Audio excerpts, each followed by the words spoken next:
Step into Value Zone. Value Zone. Hypermart. బటాన్ చెరు. ప్రముఖ నటి బీజేపీ సీనియర్ నేత జయప్రద కనిపించకుండా పోయారా? ఆమె కోసం పోలీసులు వెతుకుతున్నారా?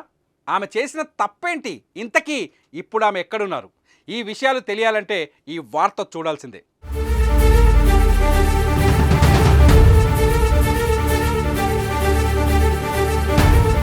నటి బీజేపీ నేత జయప్రద 2019వ సంవత్సరంలో ఉత్తరప్రదేశ్లో ప్రచారంలో పాల్గొన్నారు. ఆ సందర్భంగా ఆమె ఎన్నికల ప్రవర్తన నియమావళి ఉల్లంఘించారు. దీంతో జయప్రదపై రాంపూర్ పోలీస్ స్టేషన్లో కేసు నమోదైంది. కానీ విచారణకు ఏనాడు జయప్రద హాజరు కాలేదు. పలుమార్లు కోర్టు అవకాశం ఇచ్చినా ఆమె లెక్క చేయలేదు. దీంతో ఆగ్రహించిన కోర్టు ఏకంగా జయప్రదపై నాన్ బెయిలబుల్ వారెంట్ జారీ చేసింది.